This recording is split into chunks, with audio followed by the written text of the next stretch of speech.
এই রুমিন ফারহানা তখন সংসদে দাঁড়ায় শেখ হাসিনার সামনে বলি নাই যে এই সংসদ অবৈধ। আমি একা কতদূর করতে পারি আর পারি না সেটা আপনারা দেখেন নাই। আমার কথা পরিষ্কার, আমি চুরি করব না, আমার চেলা চামুন্ডা চুরি করবে না, আমার হাইকমান্ডেরও কিছু দিতে হবে না। আপনার এত এত পরিকল্পনা, আপনি এই দুটো উপজেলাকে মডেল উপজেলা করতে চান, কিন্তু স্বতন্ত্র প্রার্থী হলে আপনি কতটুকু কাজ করতে পারবেন? যখন বিএনপির বড় বড় কুতুবরা বিদেশি নাম্বার নিয়ে পানা পুকুরের তলায় লুকায় ছিল, এই রুমিন ফারহানা তখন সংসদে দাঁড়ায় শেখ হাসিনার সামনে বলি নাই যে এই সংসদ অবৈধ। আমি একা কতদূর করতে পারি আর পারি না সেটা আপনারা দেখেন নাই। আর একটা কথা আপনাদেরকে বলি, সরকারি দলের এমপির বরাদ্দ যতটুকু, বিরোধী দলের এমপির বরাদ্দ কিন্তু ততটুকুই। সুতরাং আমি কোন সরকারি এমপির চেয়ে বরাদ্দ কম পাবো এইটা আপনারা চিন্তা করবেন না, বরাদ্দ সমান। হ্যাঁ, সংরক্ষিত মহিলা এমপির বরাদ্দ অনেক কম, সেই কারণে আমি সংরক্ষিতর ব্যাপারে বলছি আমি আর সংরক্ষিত হব না। কারণ সংরক্ষিতর বরাদ্দ এত কম যে ওইটা দিয়ে কোনো কাজ, দৃশ্যমান কাজ করা যায় না। কিন্তু নির্বাচিত এমপির বরাদ্দ সে সরকারি দলের হোক আর বিরোধী দলের হোক সমান। আর একটা প্রশ্ন করি, সরকারি দলে কোন দল যাবে আগের থেকে জানি কেমনে?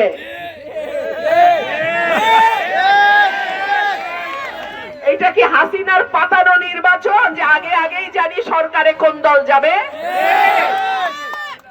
কথাবার্তা সাবধানে কইেন, একদিকে কথা কইবেন আরেকদিকে ধরা খাইবেন। তো কথাবার্তা যত কম তত ভালো। আপনারা কি করে এত শিওর হইলেন যে সরকার গঠন ওই দলই করবে?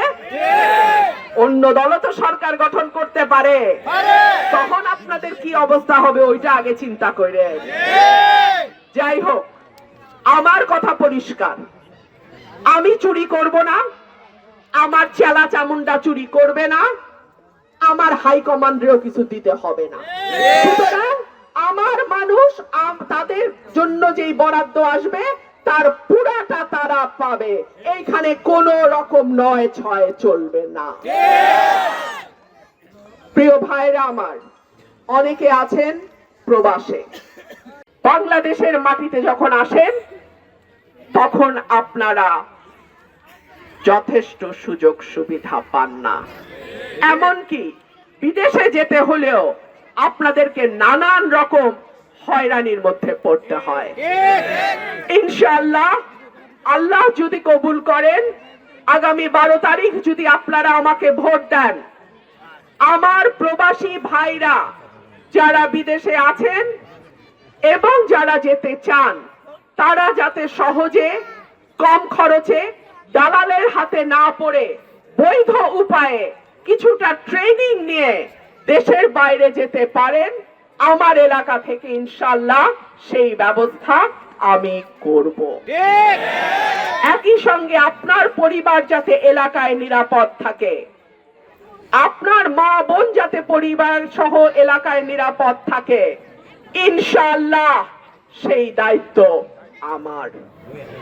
আমি আপনাদেরকে অনুরোধ করব, 11 তারিখ বিকাল থেকে 12 তারিখ রাত পর্যন্ত, ভোট গণনা না হওয়া পর্যন্ত আপনারা দয়া করে কেন্দ্র ছাড়বেন না। আপনারা আমার একমাত্র সৈনিক, আপনারা ছাড়া আমার কোনো ওয়ার্ড কমিটি, ইউনিয়ন কমিটি, উপজেলা কমিটি নাই। আপনারা যদি আমাদের ভোট পাহারা না দেন, আমার পাহারা দেওয়ার মতন আর কেউ নাই। আপনাদেরকে অনুরোধ করব, ভোট পাহারা দিয়ে কেন্দ্রে কেন্দ্রে ফলাফল ঘোষণা হওয়ার পর সই দিয়ে আমাকে জানায়া তারপরে আপনারা কেন্দ্র ছাড়বেন, তার আগে না। প্রিয় ভাইরা আমার, খেলায় যখন কেউ গোল দিতে না পারে তখন প্রতিপক্ষকে ফাউল করে। এই ফাউল যাতে সরাইলের মাটিতে না হয় সেই দিকে আপনাদের সজাগ থাকতে হবে। আমার মিডিয়ার ভাইদেরকে আমি অনুরোধ করব, আপনারা সুখে দুঃখে বিপদে আপদে গত 15 বছর আমার পাশে ছিলেন, আমরা একসঙ্গে কাজ করেছি। আপনাদের কাছে অনুরোধ থাকবে, আপনারা কেন্দ্রে কেন্দ্রে আপনাদের টিম পাঠিয়ে আপনারা আমার ভোটগুলোর পাহারাদার হিসেবে আপনাদের ক্যামেরা, আপনাদের গণমাধ্যমকে সজাগ রাখবেন। আপনাদের কাছে আমার অনুরোধ থাকবে, বিদেশি পর্যবেক্ষকদের নজর এই এলাকায় আছে, এই আসনে আছে। আমি ঢাকায় ইউরোপিয়ান ইউনিয়নের পর্যবেক্ষকদের সঙ্গে বৈঠক করেছি।